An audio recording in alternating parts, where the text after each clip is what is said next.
আসসালামু আলাইকুম গাইস, আপনারা সবাই কেমন আছেন?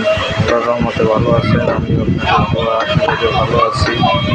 এই যে দেখতে পারতেছেন ঘাস কাটা মেশিন এর প্লেট কীভাবে মিলানো হয়।